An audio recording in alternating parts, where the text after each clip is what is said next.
Hello friends, welcome back to my channel Madhu 2015. ಹೊಸದಾಗಿ ಯಾರೆಲ್ಲ ನೋಡ್ತಾ ಇದ್ರೆ ಸಬ್ಸ್ಕ್ರೈಬ್ ಮಾಡ್ಕೊಳ್ಳಿ. ಇವತ್ತಿನ ವಿಡಿಯೋದಲ್ಲಿ 40 ಸೈಜ್ದ full blouse stitching with lining ಬ್ಲೌಸನ್ನು ಸ್ಟಿಚಿಂಗ್ ಮಾಡೋದು ಹೇಳ್ಕೊಡ್ತೀನಿ. ನಿನ್ನೆ ಕಟಿಂಗ್ ವಿಡಿಯೋ ಹಾಕಿದ್ದೆ ನಾನು, ಇವತ್ತು ಸ್ಟಿಚಿಂಗ್ ವಿಡಿಯೋನ ಹಾಕ್ತಾಯಿದ್ದೀನಿ.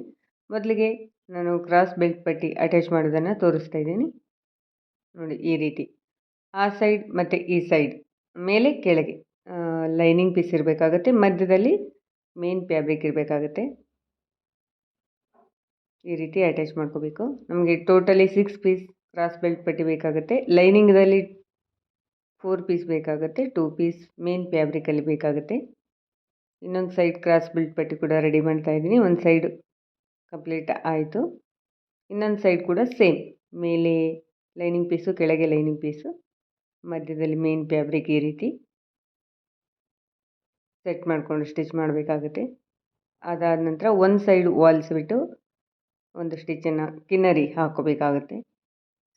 ಎರಡು ಕ್ರಾಸ್ ಬೆಲ್ಟ್ ಪಟ್ಟಿ ಆಯಿತು, ಎರಡು ಸೈಡು. ಇನ್ನು ಬ್ಯಾಕ್ ಸೈಡ್, ಬ್ಯಾಕ್ ಪಾರ್ಟ್ ಈ ರೀತಿ 1 ಇಂಚ್ ಮಾರ್ಜಿನ್ ಬಿಟ್ಟಿರ್ತೀವಿ ಅಲ್ವಾ, ಅದನ್ನು ಈ ರೀತಿ ಫೋಲ್ಡ್ ಮಾಡಿಕೊಂಡು ಅಟ್ಯಾಚ್ ಮಾಡಬೇಕಾಗುತ್ತೆ ಮೇನ್ ಫ್ಯಾಬ್ರಿಕ್ಗೆ. ಮೇನ್ ಫ್ಯಾಬ್ರಿಕ್ ಸೀದಾನೇ ಇರಬೇಕಾಗುತ್ತೆ. ತುಂಬ ಈಸಿ ಮೆಥಡ್ ಇದು.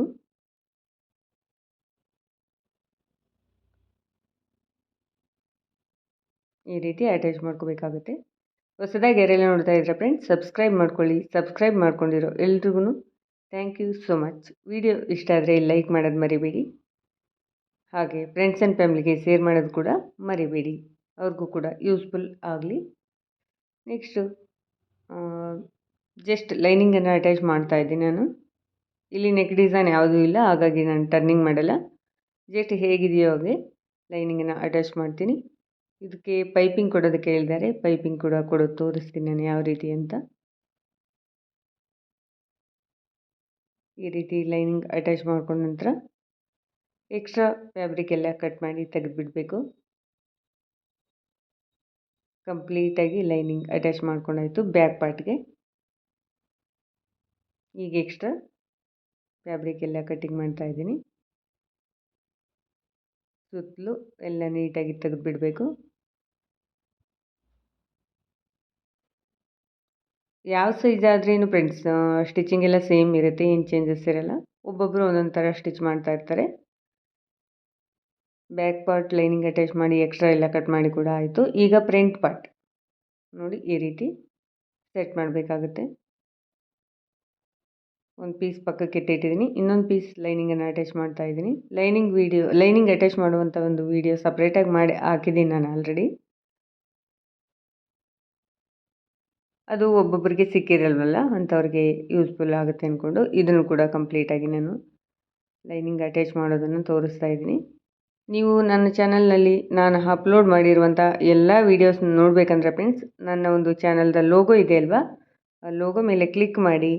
ಅಲ್ಲಿ ನಿಮ್ಗೆ ವೀಡಿಯೋಸ್ ಬೇಕಾ, ಪ್ಲೇಲಿಸ್ಟ್ ಬೇಕಾ, ಯಾವ್ದು ಬೇಕೋ ಅದನ್ನು ನೀವು ನೋಡ್ಕೋಬೋದು. ಲೋಗೋ ಮೇಲೆ ಕ್ಲಿಕ್ ಮಾಡಿದರೆ ಸಾಕು, ನಿಮಗೊಂದು ಐಡಿಯಾ ಬರುತ್ತೆ. ಅಲ್ಲಿ ಎಲ್ಲ ನಾನು ಅಪ್ಲೋಡ್ ಮಾಡಿರುವಂಥ ವೀಡಿಯೋಸ್ನೆಲ್ಲ ನೀವು ವಿಸಿಟ್ ಮಾಡ್ಬೋದು. ಟಿಪ್ಸ್ಗಳು ಬೇಕಾ, ಪ್ಲೇಲಿಸ್ಟ್ಗೆ ಹೋಗ್ಬಿಟ್ರೆ ನಿಮಗೆ 2 ಟಿಪ್ಸ್ದ ಲಿಸ್ಟ್ ಸಿಗುತ್ತೆ. ಆಮೇಲೆ ಕುಕ್ಕಿಂಗ್ ಕೂಡ ಮೊದಲು ನಾನು ಅಪ್ಲೋಡ್ ಮಾಡ್ತಿದ್ದೆ, ಕುಕ್ಕಿಂಗ್ ವೀಡಿಯೋಸು. ಅದು ಕೂಡ ಸುಮಾರು ವೀಡಿಯೋಸ್ ಸಿಗುತ್ತೆ, ಯೂಸ್ಫುಲ್ ಟಿಪ್ಸ್ಗಳು ಸಿಗುತ್ತೆ. ಏನು ಮಾಡಬೇಕಂದ್ರೆ ಲೋಗೋ ಮೇಲೆ ಕ್ಲಿಕ್ ಮಾಡಬೇಕು. ಕ್ಲಿಕ್ ಮಾಡಿದಾಗ ನಿಮಗೆಲ್ಲ ನೋಡೋದಕ್ಕೆ ಸಿಗುತ್ತೆ. ಒಬ್ಬೊಬ್ಬರಿಗೆ ಗೊತ್ತಾಗಲ್ವಲ್ಲ, ಅದಕ್ಕಾಗಿ ಹೇಳ್ತಾ ಇದ್ದೀನಿ. ಲೈನಿಂಗ್ ಅಟ್ಯಾಚ್ ಮಾಡಿ ಆಯಿತು, ಎಕ್ಸ್ಟ್ರಾ ಫ್ಯಾಬ್ರಿಕ್ ಎಲ್ಲ ಕಟ್ ಮಾಡಿ ಆಯಿತು. ಈಗ ಡಾಟ್ಸನ್ನು ಸ್ಟಿಚ್ ಮಾಡ್ತಾ ಇದ್ದೀನಿ. ಇಲ್ಲಿ ಒಂದು ಟಿಪ್ಸ್ ಹೇಳ್ತೀನಿ ನೋಡಿ ಫ್ರೆಂಡ್ಸ್ ನಿಮಗೆ. ಇದು ಕ್ರಾಸ್ ಬೆಲ್ಟ್ ಪಟ್ಟಿ ಅಟ್ಯಾಚ್ ಮಾಡಿಬಿಡೋಣ. ಮೊದಲಿಗೆ ಈ ರೀತಿ ಅಟ್ಯಾಚ್ ಮಾಡಬೇಕಾಗುತ್ತೆ. ನೋಡಿ, ಮೊದಲನೇ ಡಾಟನ್ನು ಆ ರೀತಿ ಫೋಲ್ಡ್ ಮಾಡಬೇಕಾಗುತ್ತೆ. ನಾವು ಅದರ ಜೊತೆ ಸೇರಿಸಿ ಸ್ಟಿಚ್ ಮಾಡಬಾರ್ದು. ನೀಟಾಗಿ ರೋಲ್ ಮಾಡಿಕೊಂಡು ಮಿಡ್ಲಲ್ಲಿ ಸೆಟ್ ಮಾಡಿ ಈ ರೀತಿ ಸ್ಟಿಚ್ ಮಾಡಬೇಕಾಗತ್ತೆ. ನಂತರ ಈ ರೀತಿ ಓಪನ್ ಮಾಡ್ಕೋಬೇಕು. ಓಪನ್ ಮಾಡ್ಕೊಂಡ ನಂತರ ನೋಡಿ, ಕ್ರಾಸ್ ಬೆಲ್ಟ್ ಪಟ್ಟಿ ರೆಡಿ ಆಯಿತು. ಮಾರ್ಜಿನ್ ಸ್ಟಿಚ್ ಇರುತ್ತಲ್ವ, ಅದು ಈಚೆ ಕಾಣಿಸೋದಿಲ್ಲ. ನೆಕ್ಸ್ಟ್ ಇನ್ನೊಂದು ಸೈಡು ಡಾಟ್ ಹಿಡಿತೀನಿ ನೋಡಿ. ಮೊದಲನೇ ಡಾಟ್ ಇದು, ಎರಡನೇ ಡಾಟ್ ಕೂಡ ಸೇಮ್. ನಾವು ಮೊದಲನೇ ಡಾಟ್ ಎಷ್ಟು ಹಿಡಿದಿರ್ತೀವೋ ಅಷ್ಟು ನೋಡಿ ಮಧ್ಯಕ್ಕಿಂತ ಸ್ವಲ್ಪ ಕೆಳಗೇ ನಾವು ಸ್ಟಿಚ್ ಮಾಡಬೇಕಾಗುತ್ತೆ. ಇದು 3ನೇ ಡಾಟು ಸ್ವಲ್ಪ ಉದ್ದ, ನಾವು ಮೊದಲು 2 ಡಾಟ್ ಹಿಡ್ದಿರ್ತೀವಲ್ವ ಅದಕ್ಕಿಂತ 1 ಇಂಚ್ ಉದ್ದ ಹಿಡಿಬೇಕಾಗುತ್ತೆ. ಇನ್ನು ಕ್ರಾಸ್ ಬೆಲ್ಟ್ ಪಟ್ಟಿ ಒಂದು ಮೇಲಿಂದ ಅಟ್ಯಾಚ್ ಮಾಡಬೇಕು, ಒಂದು ಕೆಳಗಿಂದ ಅಟ್ಯಾಚ್ ಮಾಡಬೇಕಾಗುತ್ತೆ.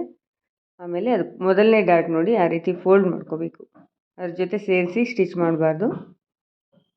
ಈ ರೀತಿ ನೀವು ಸ್ಟಿಚ್ ಮಾಡೋದ್ರಿಂದ ಫಿನಿಶಿಂಗ್ ತುಂಬ ನೀಟಾಗಿರುತ್ತೆ ಫ್ರೆಂಡ್ಸ್.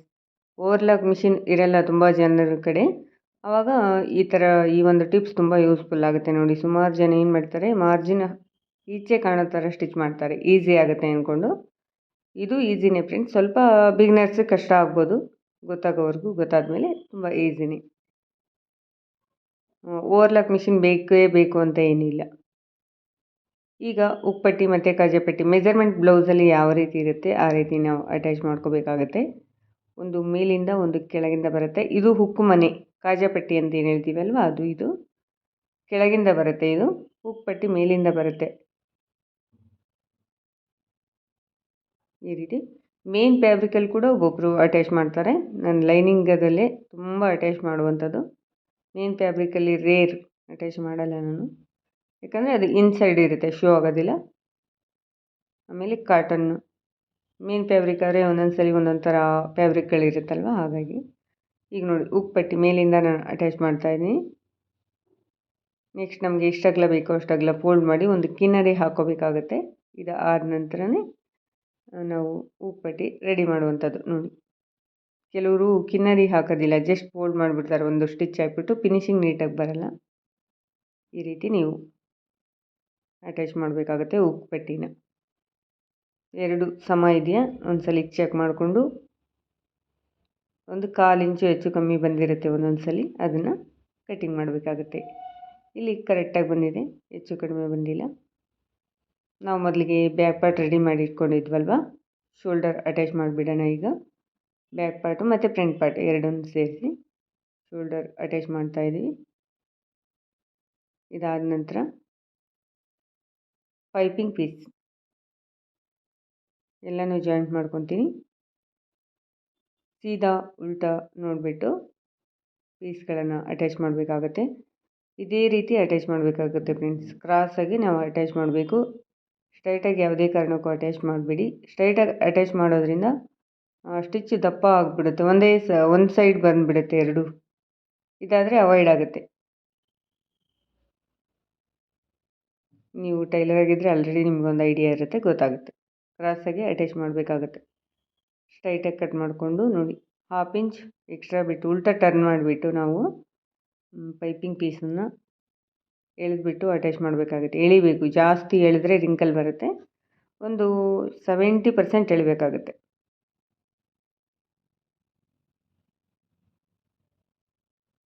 ಅಟ್ಯಾಚ್ ಮಾಡಿ ಆಯಿತು.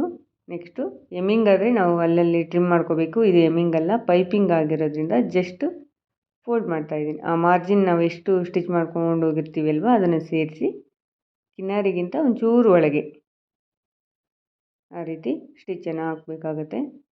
ಕಿನ್ನಾರಿ ಆದರೆ ಎಡ್ಜಿಗೆ ಬರುತ್ತಲ್ವ, ನಾವು ಆ ಥರ ಹಾಕಬಾರ್ದು. ಆ ಮಾರ್ಜಿನ್ ಸೇರಿಸ್ಬಿಟ್ಟು ಸ್ಟಿಚ್ಚನ್ನು ಹಾಕಬೇಕಾಗತ್ತೆ.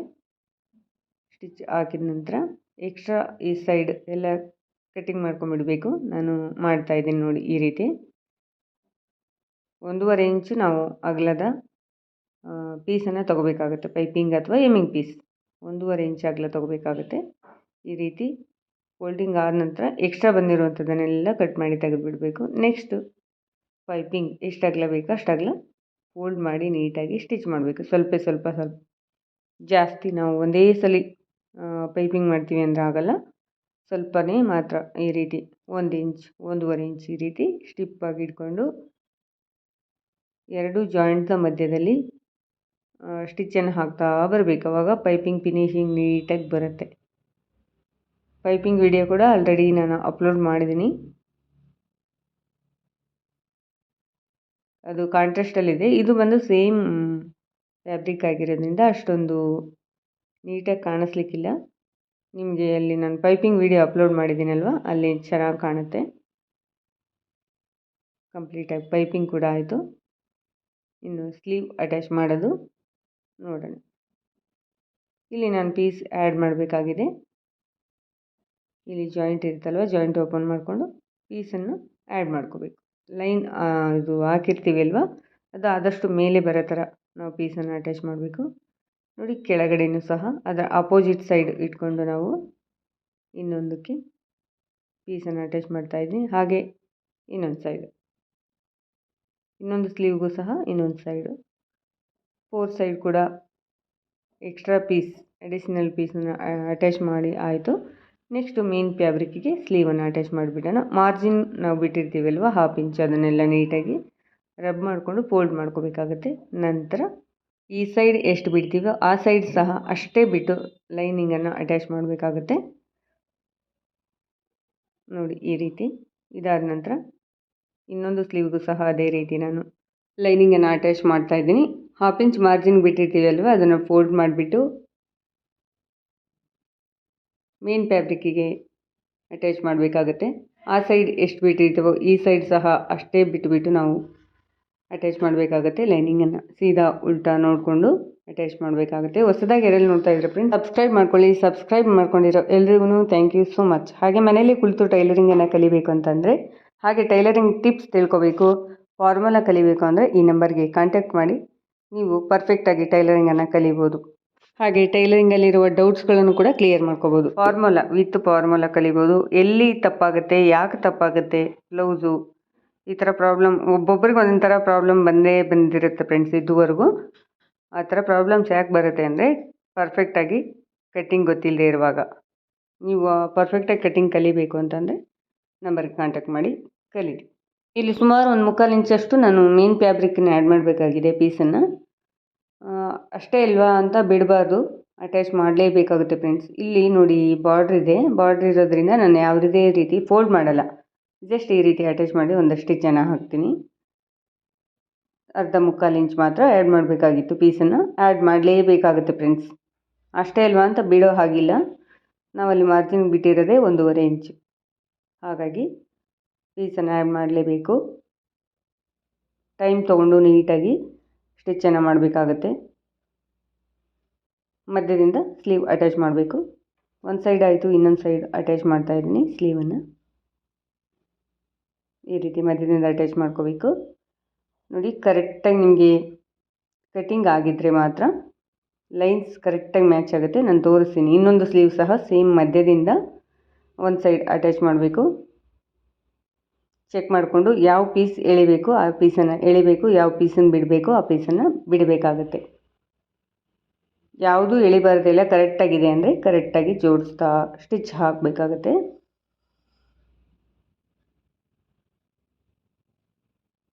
ಎರಡು ಸೈಡ್ ಸ್ಲೀವ್ ಕೂಡ ಅಟ್ಯಾಚ್ ಆಯಿತು. ನೆಕ್ಸ್ಟ್ ಇವಾಗ ಬಾಡಿ ಫಿಟ್ಟಿಂಗ್ ಲೈನ್. ಈ ರೀತಿ ನೋಡಿ, ಲೈನ್ಸ್ ಹೇಗೆ ಮ್ಯಾಚ್ ಆಗಿದೆ ಅಂದರೆ ನೋಡಿ, ಈ ರೀತಿ ಲೈನ್ ಹಾಕೋದ್ರಿಂದ ಏನಾಗುತ್ತೆ ಅಂದರೆ ನಮಗೆ ಫಿನಿಶಿಂಗ್ ಸ್ಟಿಚ್ ಇದೆಯಲ್ವಾ, ಆರಾಮಾಗಿ ಅದ್ರ ಮೇಲೆ ನಾವು ಲೈನ್ದ ಮೇಲೆ ಸ್ಟಿಚ್ಚನ್ನು ಹಾಕಿಬಿಡ್ಬೋದು. ಈ ರೀತಿ ಕಾಣಿಸ್ತಾ ಇರ್ಬೋದು ನಿಮಗೆ. ಕರೆಕ್ಟಾಗಿ ಮ್ಯಾಚ್ ಆಗಿದೆ ನೋಡಿ. ಕಟ್ಟಿಂಗ್ ಪರ್ಫೆಕ್ಟ್ ಆದಾಗ ಮಾತ್ರ ಈ ರೀತಿ ಮ್ಯಾಚ್ ಆಗುತ್ತೆ. ಹೆಚ್ಚು ಕಡಿಮೆ ಆದಾಗ ಹೆಚ್ಚು ಕಡಿಮೆ ಆಗುತ್ತೆ.